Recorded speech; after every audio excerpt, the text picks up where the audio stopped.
Hey everyone, welcome to Retire with Style. I'm Wade and I'm here with Alex. And we are joined this week by James Matthews, a financial advisor who has spent much of his career in the retirement income space, who has a lot of interesting ideas to talk about with the retirement income style awareness. I first met James at a conference in Chicago in October 2022. And I'm glad to talk to you again, James, and welcome you to the show, and welcome Alex here to the show as well. And we'll hopefully have a great conversation about just ideas, thoughts related to retirement income, and also how the retirement income style awareness framework fits into all that, really going beyond some of the research. Welcome to the show, James. Thank you guys for having me. It's exciting to be here. I appreciate it. All right, and yeah, we're thrilled as well.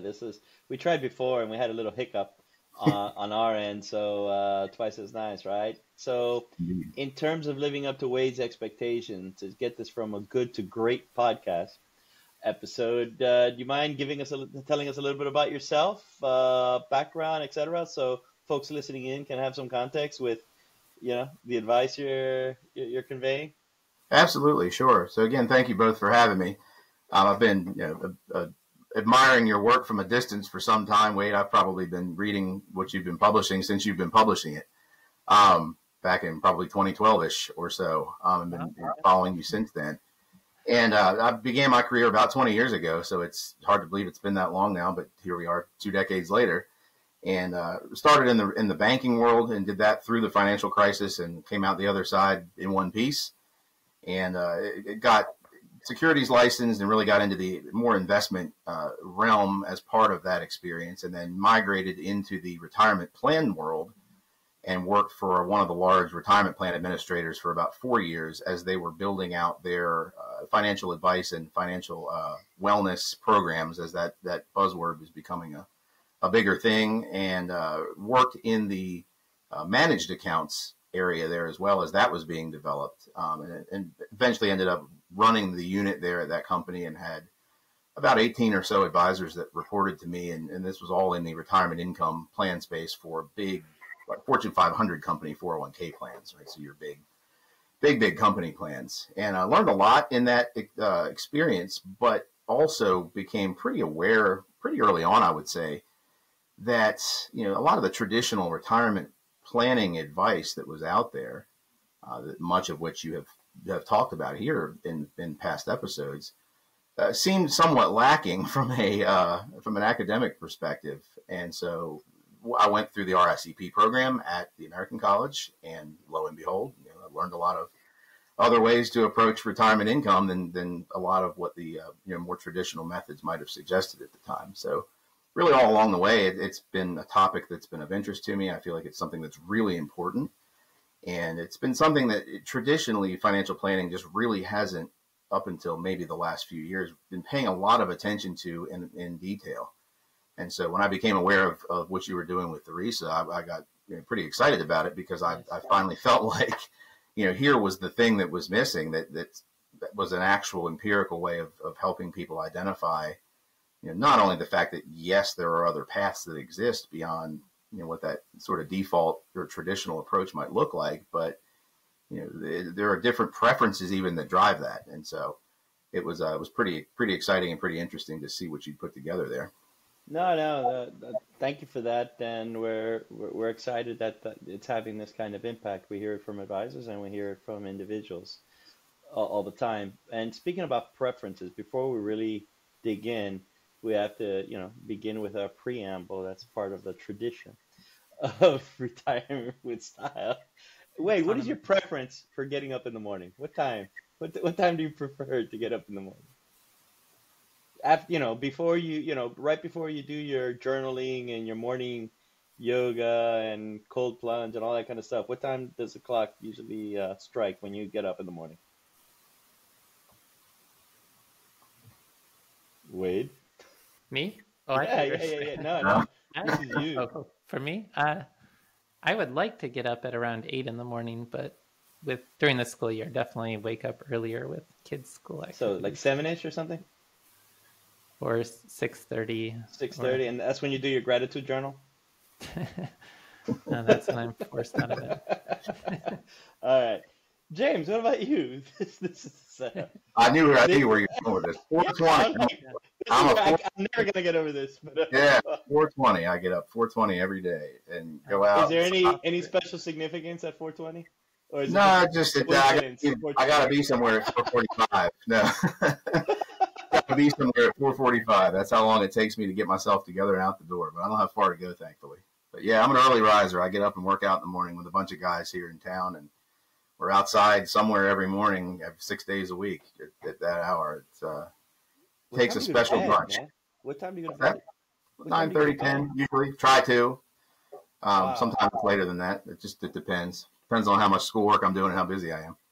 That's like such another world to me. That's like somebody telling me they jump 20 feet in the air or something like that, like with regularity. I just can't fathom that. Yeah, I was enjoying hearing about your push-up challenge and your pull-up challenge. Well, we had a couple of operations have gotten in the way, but we're gonna get back at it.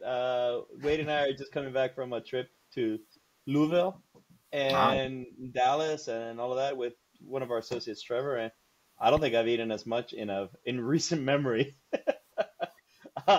It's almost like I'm back home and I'm like, you know what? It's time. So that's a tough place to travel without eating well. I mean, there's good food all over that region of the country for sure. No, yeah, it was crazy. Trevor and I hit a cigar bar, and we get out of there like at, I don't know, 11:30. I don't know what it was, Wade, and we're starving. Two words, White Castle. The damage that we did to a White Castle in Lexington was they're gonna put a plaque.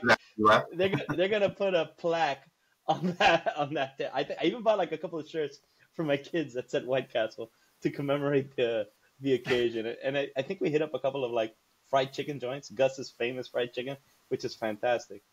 But yeah, it was crazy. And we're rolling home, and I can't even look at my wife in the face. With the shame, I got to double my cholesterol medication.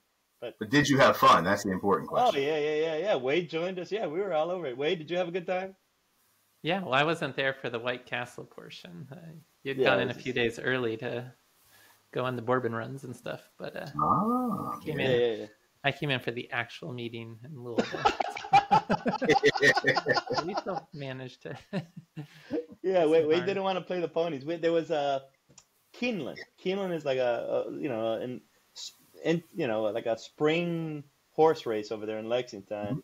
It was first time I've ever been to the horse races. It was pretty cool. It was nice. That would be. That sounds fun. I'd always like to go to the Kentucky Derby. I would love to go sometime in person, just once, just to experience it. It'd be pretty cool. Yeah, for sure.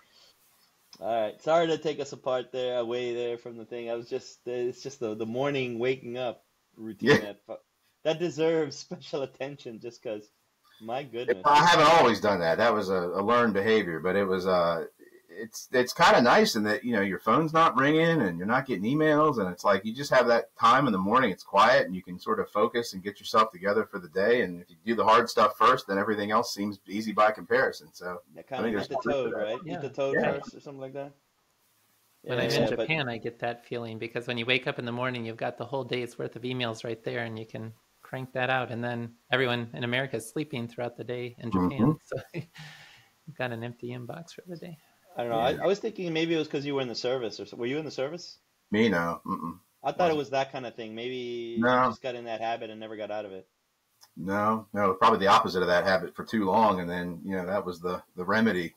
Was just the lifestyle change of kind of flipping things around instead of staying up too late, getting up early. It worked.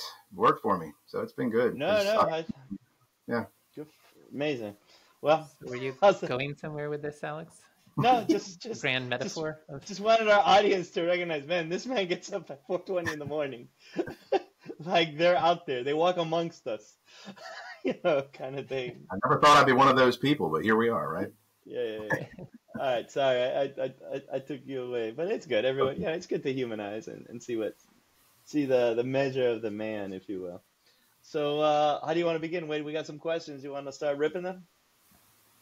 Yeah. And so in the context of this, it's really, for the audience with the retirement income style awareness, it's an assessment to help get people started on the right track for understanding which of the various viable retirement strategies might ultimately resonate best for their retirements.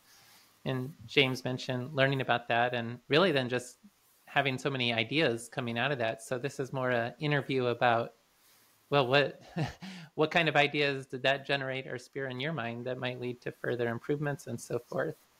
And so getting into that, the first question is just with the RISA framework, the Retirement Income Style Awareness Framework, how does that inform strategic asset allocation decisions within a retirement portfolio from your perspective?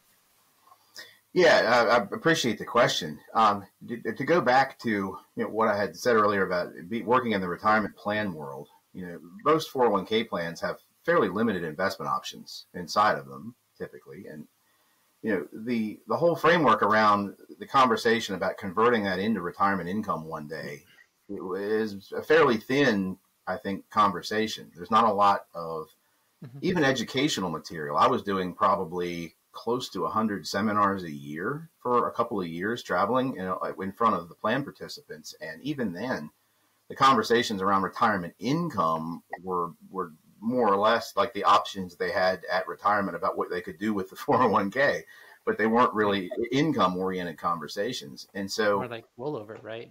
Right, exactly. More technical.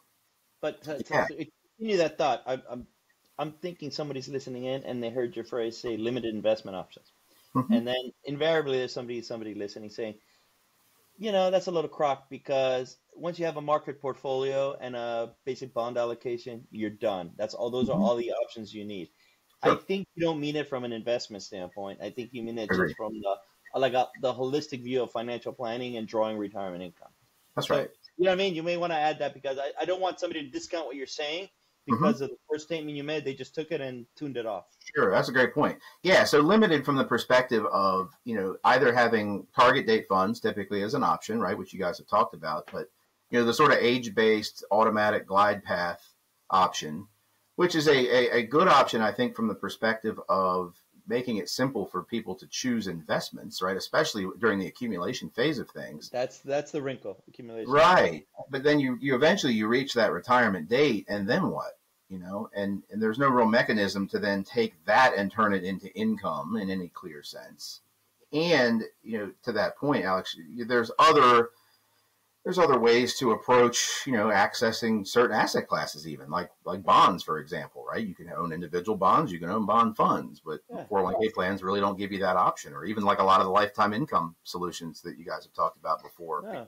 There's just more to it than I've sort of taken to calling this two-dimensional wealth maximization type of framework or paradigm where, you have time across the y-axis, right, horizontally, and then we have like asset value up the side, right, vertically on the x-axis, and then you have like future values of time, thus, returns equals value, this like up and to the right mentality of investing.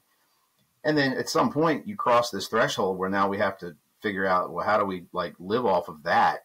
But we still have that framework in our minds in the background, right? It's, you're in the upper right-hand quadrant of the RISA, the total returns approach is really the expression of that, I think.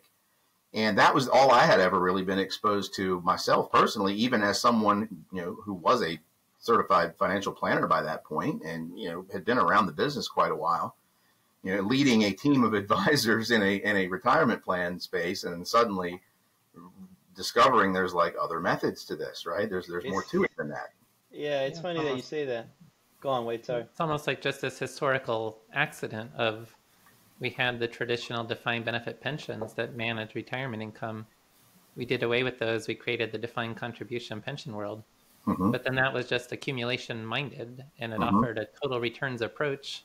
And no one thought, well, what do these individuals do post-retirement? And that's it. It was just defaulted into a total return environment. Yeah. It almost feels like a build it as they fly it type of approach, right? That law got passed back in the late 70s, and then it took a long time for enough retirees to cycle through the system to get to the point where now they're ready to retire, and it's like, oh, we forgot to build that part. I mean, not in fairness to them, but like, I don't believe the intention of that law was for retirement savings. It was more for tax deferral. Well, I guess that's retirement savings, but it wasn't. Right. I don't think they envisioned what it is today. Yeah, in terms of 401k was someone figured out a provision in the tax code that allowed for the whole defined contribution world to grow out of. Yeah, so it wasn't kind of done with that intent. It wasn't intentional. You said like that's that. Right. That's right. The other piece the other thing I would like to go on, because I don't know, we have a fair, a majority of the listeners are consumers, but I don't know if they realize this, but when you're going through the CFP, and that's to be a certified financial professional, there are modules. And within the module, there's modules on insurance, which, will involve annuities and things along those lines. I'm willing to bet a lot of professionals that fancy themselves, oh, look at me, I'm a holistic financial advisor, that kind of thing. And I'm saying that with a little, in a joking manner. I don't want to offend anyone, but maybe I do. I don't know. But they take the CFP, they pass the insurance, but they treat it as a necessary evil to pass for the CFP and forget about it. Like it never existed for the rest of their life, right? They kind of tune themselves out. They never sharpen that iron for the rest of their career. Hence, there's actually a hole in their competence because they just gravitate towards investments because perhaps their business model aligns with that, and that's what I want to do, and that's all they do, and so that's why when you say, they retire, then what, and they go to an advisor or they do it themselves or they read whatever the pundits write, they don't really see contractual income as a viable option. But is this general sense of how I explained, they take the CFP, they do the insurance part to take it, and that's it. Goodbye.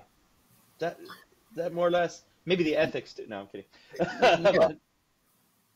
Yeah, that's an interesting point. It's funny. I've said for a long time to talking with other advisors, because I do a lot of counseling and coaching and advisor development in my professional life. And it's funny to me that the CFP Board of Standards, of course, who puts together the curriculum for the designation programs, they agree that risk management is kind of important. That like after you learn to use a financial calculator, the very first module they make you take is risk management, right? It's the risk piece is the first one.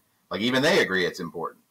And your point is well taken, though, that how all those modules fit together from the perspective of actually like strategic design of financial plans and specifically retirement income plans for clients is not something that's really, at least that personally I have seen, and this could have changed. It's been quite a while since I went through the program, but I'm not seeing the evidence of that from a couple different perspectives. And I think your point is well taken. And we have an entire generation of people retiring at this point, where the proof is there in that people are retiring into a scenario where those concerns haven't yet been addressed in a great many cases, despite however many of the 100,000 CFPs out there, I think at this point.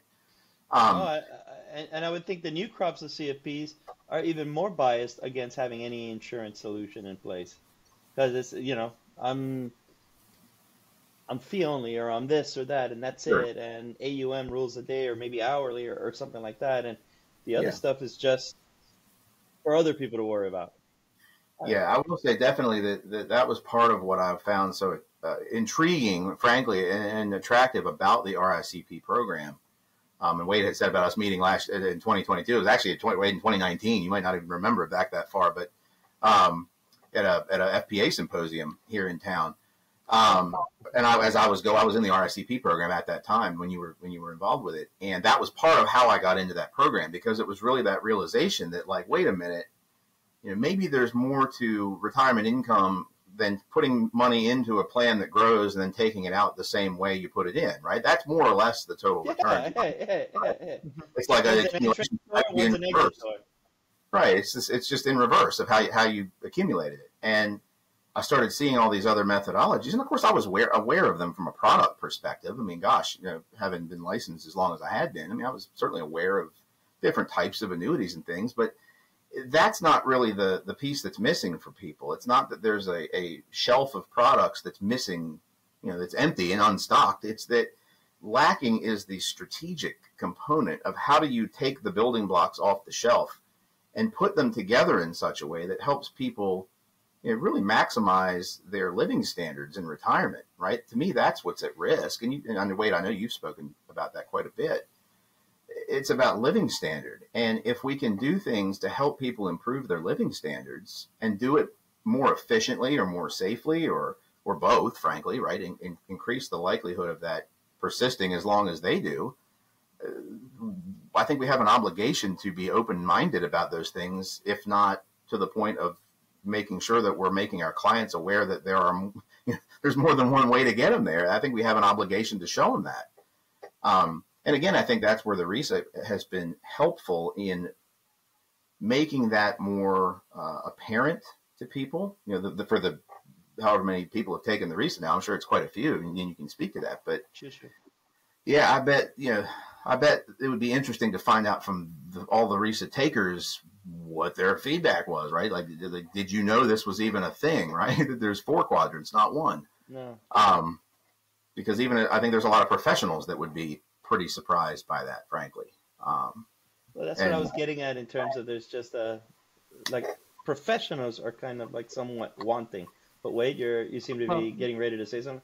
Yeah, I mean, that's one of the big motivations for even creating the RICP was that the general financial planning designations really didn't address retirement income.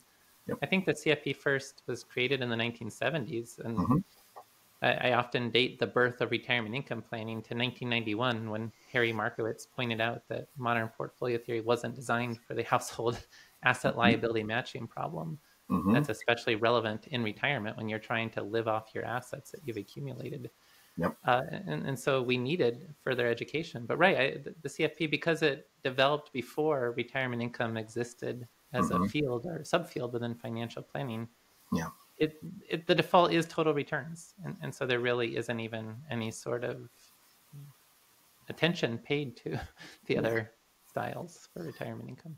Yeah, and there's other factors at play too, I think. And, just think about different business models. Alex, you mentioned a couple too. I mean, folks that, if their only billing methodology in a firm is, if they're like a wealth management, asset management firm and you're billing on assets, well, if your whole business model is that, and that's your only revenue streams, and your clients are all spending down their assets because they're retired, well, you're going to put yourself out of business pretty quickly, right? So there's an incentive too, I think, in there, not in a nefarious way, but just to, wealth management is about growing people's wealth. Well, that's not what retirement income is about at all.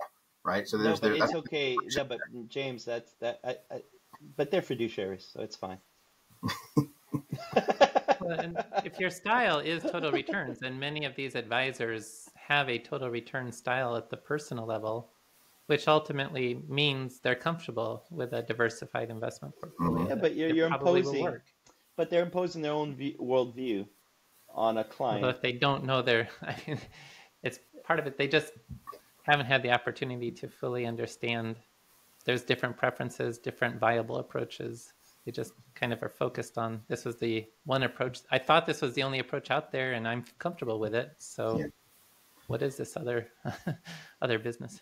Yeah, I prefer to assume, incompetence before malice, right? Like, I don't think it's deliberate in any sense. I think it's just one of those things that until you know it, you don't know any better. And then all of a sudden you learn or see something differently and then you can't unsee it. Right. Yeah, and then at that point, you have the obligation to do something differently, I think, at that point. And that's why I'm so glad to see that, this is really starting to become much more studied in the academic literature. And Wade, of course, your huge contributions to that. And that is really what I think will move the issue forward. I mean, gosh, go back to ERISA, right? It was 1974 when the law was passed around the Retirement Income Act that created eventually what led the 401k plan's adoption. Well, the I in ERISA is the retirement income, right? It was never about wealth accumulation or a transfer of assets to your heirs or anything else. It was always about retirement income. No, it goes back to the statement, income is the outcome. Yeah, that kind of vibe. No, that's good. That's a good level set. What do you feel in terms of just going through some concepts that we wanted to cover here? You mentioned a departure from conventional retirement income paradigms in retirement planning. How do you feel the RISA sort of moves away from that? And is that is that a significant movement, or is that just nice to have? That's a good question to ask from the perspective of, like, if you think about the orientation of the RISA, right? Your horizontal axis being your safety first on one end, on the left side, right, and total returns on the other side. Just acknowledging the fact that a safety first type of strategy, right? So if maybe somebody wants 100% of their retirement spending protected with contractual income, right? Whether that be life annuities or income annuities, whether that be pensions and Social Security, or even like permanent life insurance, whatever, right? That is a perfectly viable and valid approach to retirement, right? Right? Like, to some people, probably at least half the world, that's a novel concept, right? And your book, your Safety First retirement planning book, goes into great detail into that subject, right? And I think for a lot of advisors, frankly, that was the first time they'd ever seen or even contemplated some of what you present in that book with the research supporting it. And so, there again, just the fact that somebody in the industry who doesn't really have a horse in the race in the same way that, somebody in an advisor, a client facing role for perhaps, or somebody leading an organization that sells a product of a certain company, somebody from the academic community that's validating things that have been known for some time, right? But doing it in a way that we now have academic research supporting it, well, you get a different degree of credibility at that point. A different type of advisor is now paying attention to what you're saying.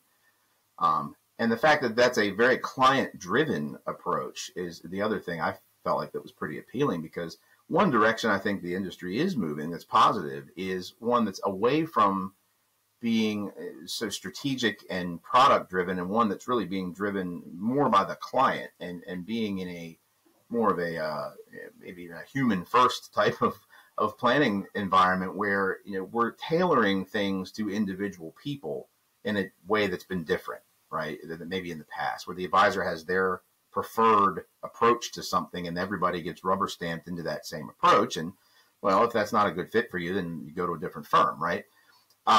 By being willing and able to be more client focused and using something like the RISA, where the client is now self-identifying which preferences they have about how they want to source retirement income from what they have available, the advisor being able to then pivot and be able to accommodate that in some way that's meaningful to the client and accomplishes their objectives, I think gives the client, or the advisor rather, a pretty competitive advantage in the world today that can feel crowded sometimes, versus everything just being sort of generic and off the shelf.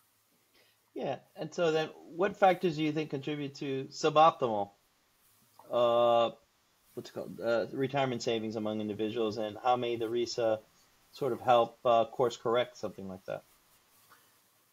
Well, I think, again, a client's awareness of the impact that different approaches can have mean different outcomes in terms of actual spending numbers, right? So, for example, in a scenario where you're using something like a percentage-based withdrawal rate, right? They think like the 4% rule that most people are somewhat familiar with. Well, if your whole premise around how you approach saving for retirement, for example, is based upon this idea that once you accumulate the right account value, that the 4% withdrawal that first year is going to then cover your spending in year one of retirement, then you're basically set, right? Well, you guys have probably seen that, and you see it in online communities and chats and all kinds of places, right? That's a fairly pervasive, I think, default assumption that folks have.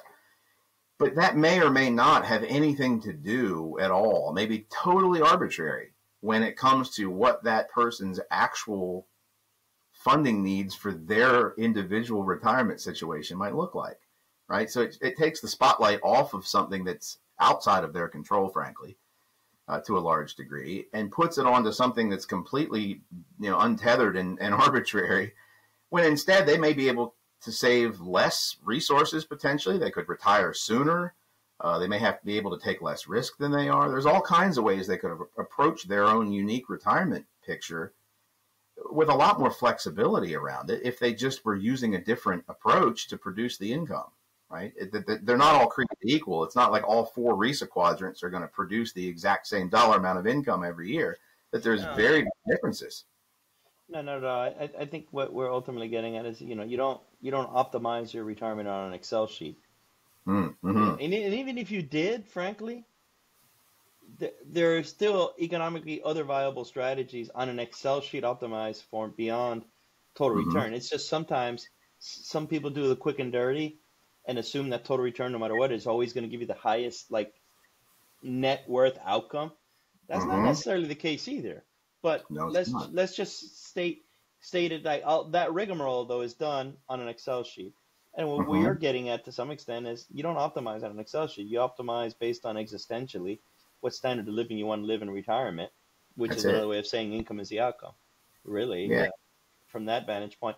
And you pointed out something in our pre-meeting that Wade talks about, and I'd love to hear Wade and then and your take on this, Sure. is how you said at the beginning, like when we started the research, we didn't envision the RISA being generalizable to other items, to other decision-making dynamics that you have with regards to retirement planning. Wade, do you want to talk about that initial sort of point? Because you've been talking about it among other things, and then maybe give the alley-oop over to James. Yeah, sure. And so just a quick comment about that 4% rule idea that I think feeds into this question too. But like, there's some inherent contradiction with the basic 4% rule, which was that you want predictable income from a volatile investment portfolio.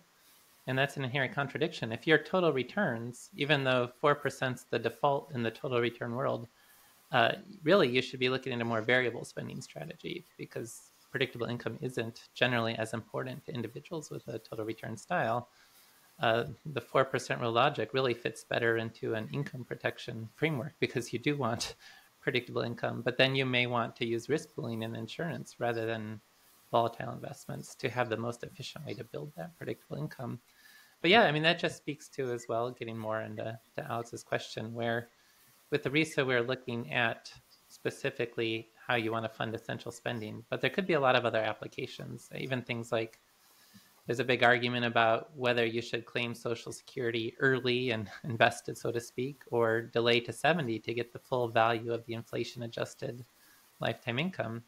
Well, that might speak to retirement styles, where if you're more income protection, you're probably going to feel more comfortable delaying Social Security. If you do have a more kind of aggressive total return framework style in your mind, you might think more along the lines of, let me claim Social Security early so that I can leverage my investments and allow for more long-term growth. I think this can also fit into conversations around life insurance or reverse mortgages. That at the end of the day, or even Medicare decisions is another example of this, where Medicare Advantage plans might appeal more to total returns. Original Medicare with a comprehensive supplement might appeal more to the income protection. That you can start to apply the framework to other retirement decision-making as well. Yeah, I think you're exactly right, Wade. I mean, I think that's a good observation. Sort of in the same way, you could apply that same thought process to perhaps like a risk tolerance questionnaire, right? So somebody who's highly risk avoidant in their preferences there, you see that show up in other areas too. They may be, you mentioned life insurance, for example. Well, somebody who's highly risk sensitive or loss averse is likely going to put more value on protecting, their legacy goals or their incomes if they're still working with life insurance, right? It makes total sense. And I think another area where this shows up really is, or at least I think about it, is the questions that were there and as the research was being done about people's degree of own self-efficacy and their own numeracy, their own belief that they were capable of understanding and having the skills necessary to put together a retirement income strategy. And then their belief in advisor usefulness, right? Do they believe how the advisor fit into that? And I would be curious to know, there's a percentage of population, I'm sure, that just, by statistical accident that answered that their numeracy and that their self-efficacy were low, but didn't believe advisors are valuable, right? Like, I want to know about those. What are they telling themselves, right? They're the ones that are following the defaults in a lot of cases, probably. And they're probably, honestly, best served by help, right? In terms of them understanding that there really are additional approaches that may be different than what they're aware of presently. Yeah, there's a couple of things going on there, and I'll unpack that a little bit, James, just so folks, since we've always spoke about the RISA. James is referencing another thing that Wade and I look into is implementation preferences. Like, how do you want to implement financial advice? Because it was one thing for us to say, hey, look, this is a style. This is a style that leads to this approach. And so if you're going to do something with regards to retirement income, this would be the starting point, be it income protection, total return, what have you.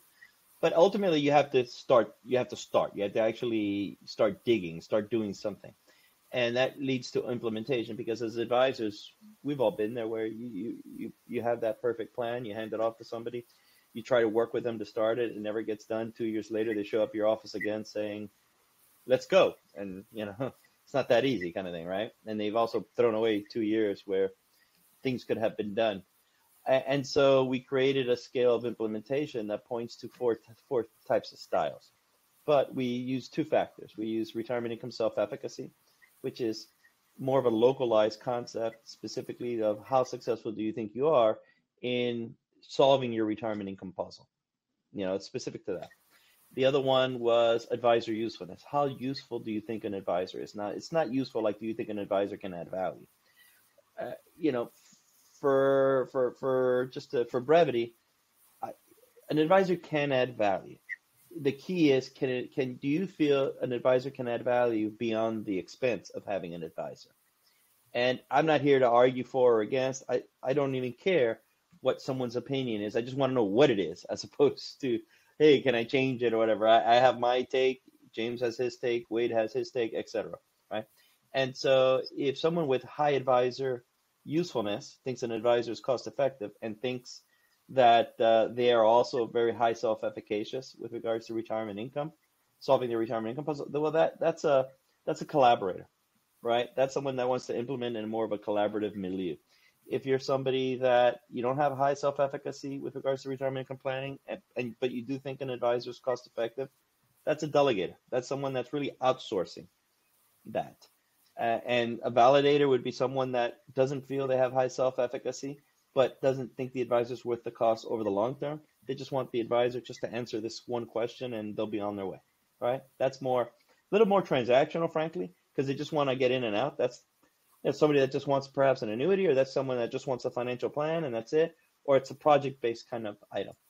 And then the do-it-yourself or the self-directed one thinks that they're smarter than the advisor and feels very confident about what they want to do, about them doing it. And so those are the ones that, now I would venture to say a lot of them are actually listening to this podcast, frankly, because they just love to dig into the nuts and bolts and who better than Wade, right? And they read all these, the peer-reviewed articles, engineers, they love this stuff. And they want to untangle it and figure it out. The only thing there I would say is that there's a difference between knowledge and wisdom. That kind of thing. Like, you can know the rules, but wisdom is, James, you can speak from the experience of the 500 clients, whatever, that you've seen on one particular topic. Mm-hmm. Like, you could say, yes, the textbook says this, but knowing your situation and from what I've seen, you better go the other way. That kind of thing. That's what those people tend to lack. And then that gets to what your point is about Dunning-Kruger, which is, you give someone a numeracy test. We replicated the study, Wade, effectively. Remember, the folks that end up scoring on the lowest 20%, the lowest quartile, if you will, that would be 25%. But the lowest, the lowest grouping, they thought they overestimated themselves the most. It was one of these things. It followed it to a T. And then the ones that did the best underestimated themselves the most.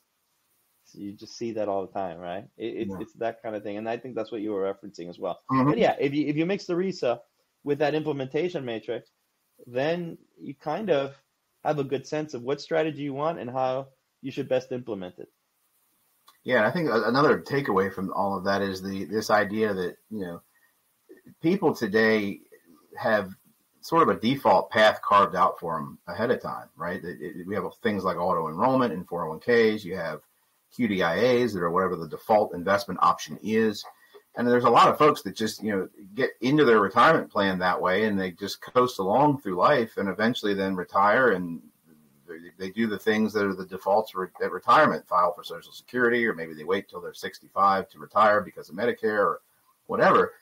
And I think what's important really about the RISA is, if we think about these defaults and the population of folks you were just talking about, they're the ones that are probably most helped by a conscious effort by everything from public policymakers to designers of retirement plans to improve or make more broad or more thoughtful, using research from someplace like the RISA, to highlight that there's a lot of room for improvement in these default structures that exist around retirement, right? So if we're thinking about the folks that have low numeracy or self-efficacy, but don't believe advisors are helpful, then what are they going to do, right? Well, they're going to do whatever the default is.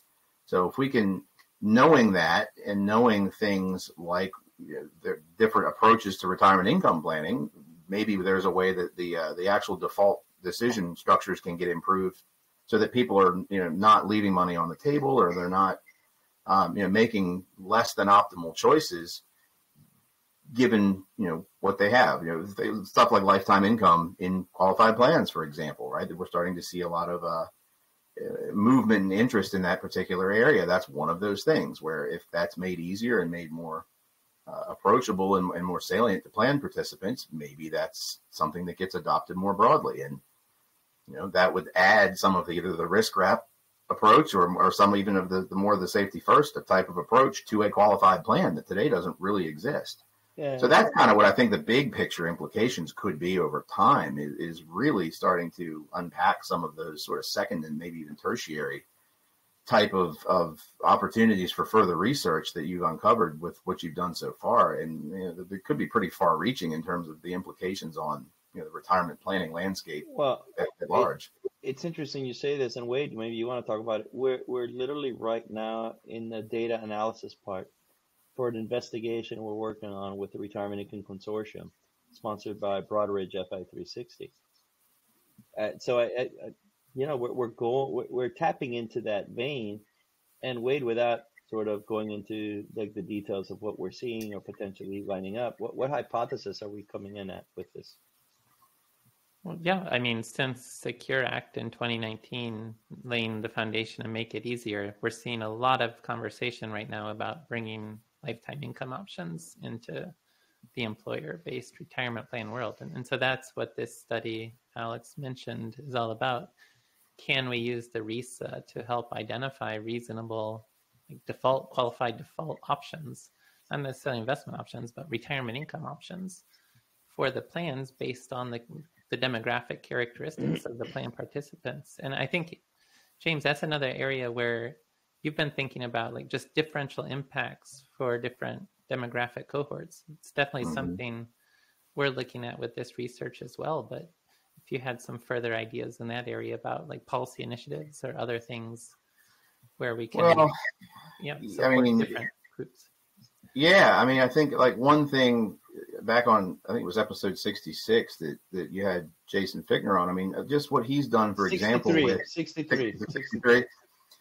What he did has done with Social Security and just, talking about improving things or changing things like the language on a Social Security statement, right? It's amazing to me, even today, I guess because we're in the industry and we're around this a lot, but just the lack of awareness and clarity about how Social Security claiming works. I mean, I used to do Social Security seminars all the time for that reason, because the magnitude of the difference of the value in some folks, especially if they're what we might call more undersaved or they're more marginal or more fragile from a retirement savings perspective, the value of Social Security may be their biggest retirement asset.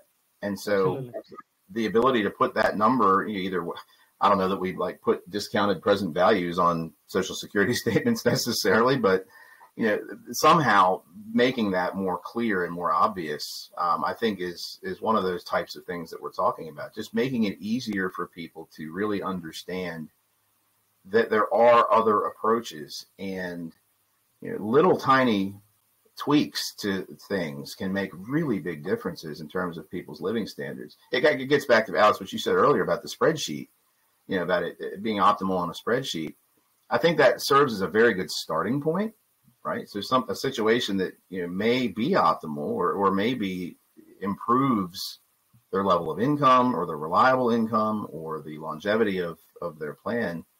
I think that's a great starting point, but I think those things have to then be adapted for the individual, right? So you can take a perfectly optimal, think about like consumption smoothing, right? You could take using the life cycle model, a perfectly level income for life, right? Calculate what that highest living standard income might look like as the starting point. as opposed to starting with that total returns 4% rule, Monte Carlo simulation. Like, that's the entry point for so many people into the retirement income conversation. If you start with that highest sustainable living standard first as the baseline, and then apply the personal element, the human part of, vis-a-vis the RISA, you get to the optimal strategy that we're now then like tweaking and optimizing for the individual. And I think that is really where the future value of figuring all of this out somehow, and maybe not standardizing it, but it becoming more accepted and more generalized and more adopted broadly, I think is really where you would start to see it making an impact on, generational retirement security. We hopefully move away from this retirement crisis conversation that's been kind of hanging around for the last 2 or 3 decades. But how do we solve it? Well, that may be the beginnings of it. It's funny. I think implicitly you see some things like this. I'll say it with my buddies. We said it. You asked me earlier. I'm 51. I got I'm in the private sector. I got plenty of time left in me, and I don't see myself retiring anytime soon. But do I wait? I don't know. Am I good? But I've got plenty of friends that are in, let's say, the services or some sort of government agency, etc. Right? And they are counting the days till they get their pension. They literally say, I've got 3 years, 4 months, and 7 days. I swear, it's like some like big app, the Apple in Times Square and that kind of thing, right? Mm-hmm. And when they talk about them, and they made good money. Nothing that they're going to be, a millionaire status from their income.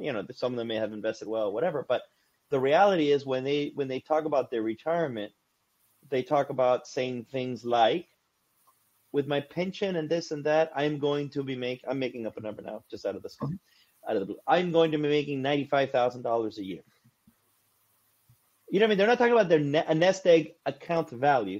They're talking about how much income they're making every year. And they say, with that and Social Security and the like, I'm good for $130,000 a year. And that's just me. Then my wife, she gets her school benefits, this and that, and that's another $80,000. Right? And so they're saying this. So $210,000 from reliable income sources. They couldn't be happier. Mm-hmm. They couldn't be happier. And you juxtapose that with someone, let's say, like us in the private sector, where, we're in the business, so we're a little different. But if we own like a plumbing company or something like that, we may be saying, okay, I've got a $2 million portfolio, but I got to get that up to $3.5 million when I retire. They're just thinking about increase of the asset base without thinking, how does that translate into income? That kind of thing. And so I think when you were talking, I don't know, for whatever reason, echoes of that started playing in my head, how it's resonating, because to a person, every friend that I have that's like, in some sort of government agency, they can't wait to retire because, it's a government job. So they're like, I'm done. But it's also, I can live off of this and I am happy. This maintains my standard of living and I'm golden. Mm-hmm. And interesting too there, Alex, to your point, the traditional conventional wisdom around saving for retirement, whether it's 10% or 15% or whatever you're reading, well, it doesn't apply to that group of people in the same way either. So if they're following that sort of fortune cookie or like rule of thumb advice that's out there, well, they're going to end up really oversaved in a lot of. They could have had a much nicer life than they did, or a nicer, newer car once in a while to commute in or whatever. And they end up denying themselves on one side of the spectrum or the other when that wouldn't have been necessary had there been some pre-planning that was done to take into consideration that, yes, if the goal is smooth and level lifetime consumption, but on top of that, like, we're going to have all these guaranteed income sources to cover all of that. Well, maybe they don't need to save for retirement at all, right? 100%. Let's say the situation I'm talking about, a couple, 2 government, whatever jobs, they're making $200,000. I don't even know if that's in reality or whether they're making $200,000, right? And once their pensions, all that kick in effect and they're retired, they're in at $140,000 a year. They still have Social Security. It's less, but they still have Social Security. But they don't have any like work expenses. And they're done with the phase in their life of putting the kids through college and all of that kind of stuff. What's the problem? Right? Yeah. They're fine. They're good. Yeah. Or you'll see people who, again, this reminds me of from a behavioral finance perspective, right? A lot of these things that I'm referring to as defaults, that was what they would refer to as anchoring, right? That there's these anchors in the retirement timelines. So age 65 is an anchor point, right? Because people fixate on Medicare. So in your example, what's wrong? Well, maybe what's wrong is that if they don't have continuing healthcare coverage, they may assume they can't stop working despite the fact that they have savings or have these income streams, because they're fixated on Medicare, right? That's an anchor. Good point. Good point. Or they're looking at claiming Social Security at certain ages. So we're allowing these little default, anchor points that exist in the rules of thumb. Rules of thumb, exactly. That's the default. So these rules of thumb, and they're allowing these external default rules of thumb to steer their thinking and, frankly, drive their plan, instead of being in control of it or working with someone to help develop the plan that not only meets their desired living standard, but gives them the freedom and flexibility to perhaps control the timeline or control, there's a lot of other variables that go into it. And it's hard, I think, as a professional, and you guys probably see this too, to know that these things are possible, right? When you're meeting with a client or if you're just looking at the landscape more broadly, and see people doing these things over and over again, it bothers me to the point where it's you want to do something about it, because you just want people to have better lives, No, it becomes the bane of my existence when it deals with the profession, because it's a profession we're in, and we want to be proud of it. But when you see things not done the right way, you're like, what's going on here? I would think, since we're bumping past 50 here, I'll ask you one final thing, and Wade, chime in here, but I'm always trying to find seeds there's professionals, there's advisors that listen to this podcast, but there's a great number of consumers. If a consumer is listening to this podcast, my takeaway for them that I would want them to be is, if you're speaking to somebody and they don't have this point of view that James has, an advisor can differ. Reasonable people can differ on this strategy versus that strategy, or how to implement this versus implement that. That's fine. That is what it is, right? But if you're speaking to an advisor and they don't espouse this type of open-mindedness that James is coming at, I think it's time to bail, frankly, or it's time not even to sign the dotted line, because that's somebody that's going to jam you into whatever they want, as opposed to trying to find what's the best option for this person. That's my takeaway from listening to you, that if I was a consumer, I would suggest, it's highlighted with a Sharpie. Wade? Yeah. Sorry, James. I just said Wade. No, go ahead. No, I think that's well stated. And yeah, James, RICP designation holder, and I think that's a great initial signal, but then explore further, talk to that individual and make sure they do have an outlook and mindset aligned with what James was talking about today, that you really want to build the best approach for each individual person. Yeah.